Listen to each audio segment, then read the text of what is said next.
J'espère que le confinement se passe bien chez vous et j'aimerais vous raconter cette semaine l'histoire de Tamar Torjman, une petite fille qui a grandi dans une banlieue du centre d'Israël.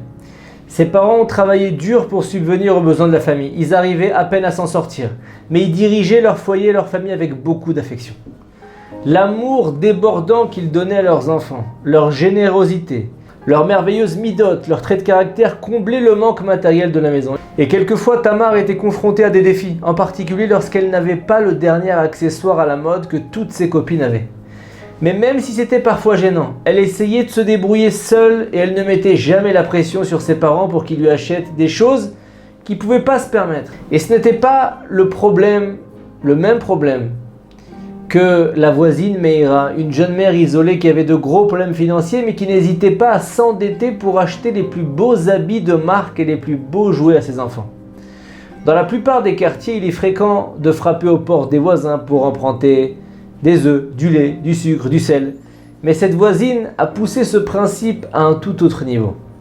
Comme elle devait de l'argent à l'épicerie, elle a commencé à venir à taper chez les Torjman pour emprunter du lait, des légumes, du fromage, du pain. Mais à un moment donné, ce n'était plus du dépannage. Meira tapait 4-5 fois par jour à leur porte pour demander des aliments. Est-ce que je peux vous emprunter 3 tomates, une dizaine d'œufs et du fromage blanc? Cette attitude commençait à agacer énormément Tamar. Son père travaillait dur dans des petits travaux de peinture, de rénovation. Sa maman faisait des ménages pour leur permettre de vivre dans la dignité. Et pendant ce temps-là, le fils de la voisine se vantait de son nouveau vélo ou ses objets de dernier cri que Meira, donc la mère, leur avait acheté.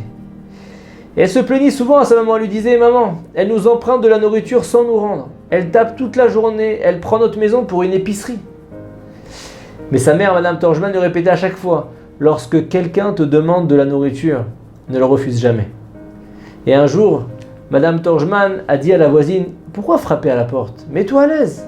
Viens chez nous, ouvre le frigo, prends ce que tu veux. » Tamar pensait que sa mère avait dit ça sur le ton de l'humour. Mais Meira l'a pris au mot. Et à partir de là, elle donnait un léger coup de pied à la porte.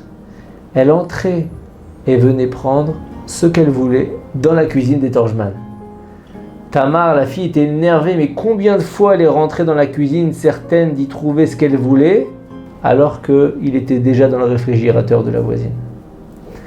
Et un jour, la voisine entre chez les Torjman à 10h du matin. Elle dit bonjour, personne ne répond. Elle ne comprend pas pourquoi la maison est vide et la porte est ouverte.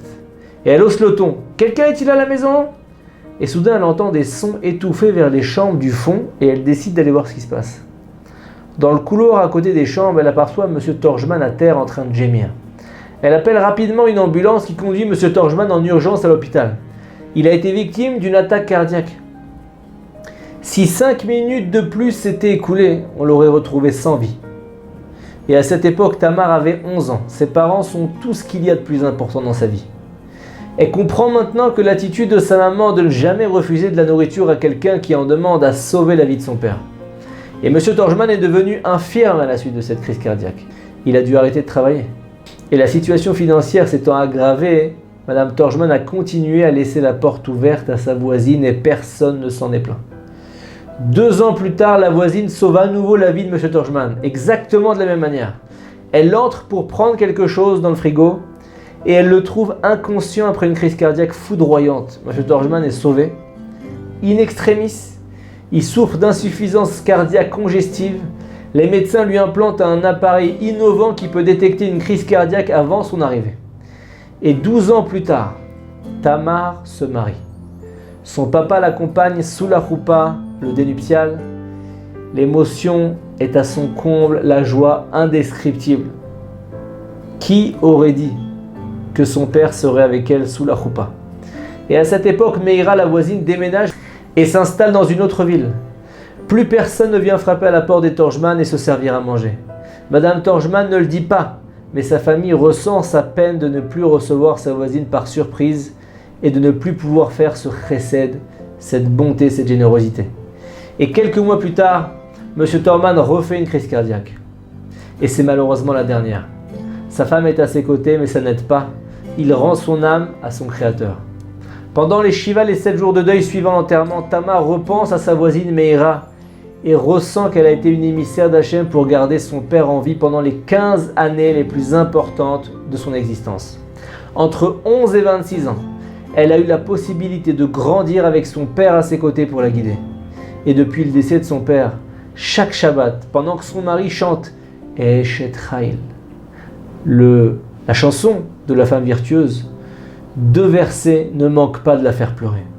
Le premier verset, Kappa parsa le'ani veyatra shilcha la'evion, qui veut dire elle ouvre sa main aux pauvres et tend le bras aux nécessiteux. Et le deuxième verset, Batach balev ba'ala, le cœur de son époux se confie en elle. Et alors que la voisine a été destinée à sauver son père, c'est grâce au mérite de sa mère qu'il a été sauvé. Elle a ouvert sa main aux pauvres, elle a tendu son bras aux nécessiteux, ne fermant pas la porte ou le cœur aux personnes dans le besoin. Par son mérite et uniquement par son mérite, le cœur de son mari pouvait lui faire confiance. On est dans une époque coronavirus où on a tendance à vouloir garder son argent pour soi, à ne pas vouloir donner parce qu'on a peur de l'avenir. Mais la vérité, c'est que c'est en donnant qu'on s'ouvre les plus grandes yeshuot, les plus grandes délivrances. C'est en donnant de soi-même que Hachem il va nous donner.